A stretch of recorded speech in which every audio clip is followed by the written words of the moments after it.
Émilie était une très jolie jeune femme de 20 ans. Elle avait des cheveux couleur de feu et de splendides yeux émeraudes. Ses taches de rousseur et son petit nez lui donnaient un air mutin adorable. Elle arborait une taille fine et passait son temps à danser et à chanter. Elle aimait sa vie et en profitait à chaque seconde. Lorsqu'elle vit Jordan pour la première fois, elle tomba sous son charme. Il avait tout pour plaire, un physique avenant et un sourire chaleureux.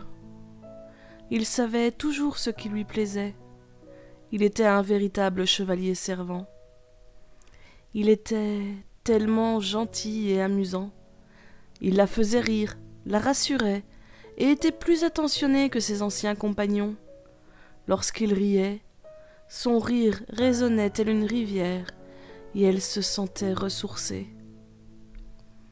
Oui, elle en était sûre. Elle l'aimait. Rapidement, nos deux tourtereaux s'installèrent ensemble. 3 mois avaient suffi.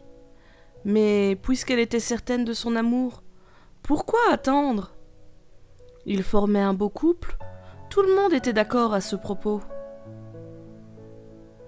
Elle rit poliment lorsqu'il lui dit que les roux étaient dégoûtants. Après tout, c'était de l'humour. Mal placé, mais c'était pour rire. S'il le pensait, pourquoi s'être mis en couple avec elle? Il s'inquiétait tellement pour elle. Grâce à lui, elle s'était débarrassée des gens qui lui tournaient autour par intérêt. Ses parents, qui la traitaient en esclave et lui demandaient constamment des services. Ses amis, qui l'entraînaient sur la pente glissante des soirées et de l'alcool. Elle n'y avait jamais pensé, mais il avait raison. Il était tellement protecteur. Elle en avait de la chance. En à peine quelques mois de vie commune, Jordan s'était rendu compte qu'elle ne s'épanouissait pas dans son emploi.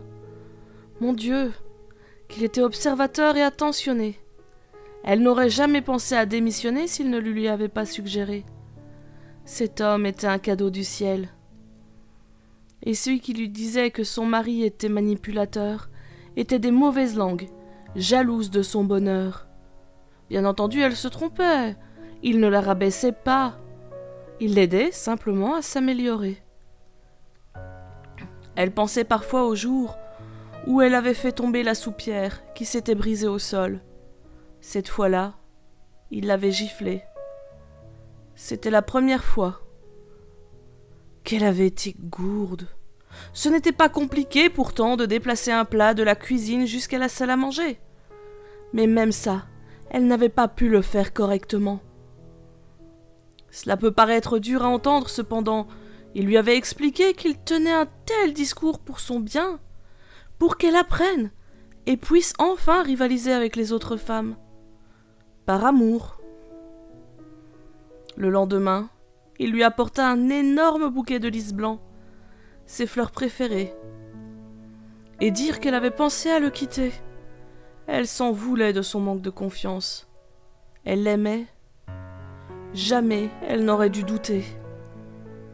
Elle aimait, nul n'en doutait à part lui.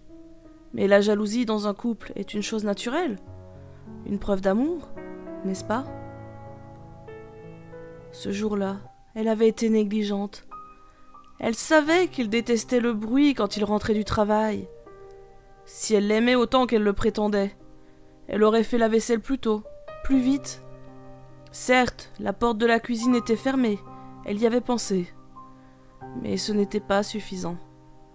Il avait pénétré dans la pièce comme une furie. Les coups, elle les avait mérités. Quel manque de respect. Elle ne devait pas pleurer.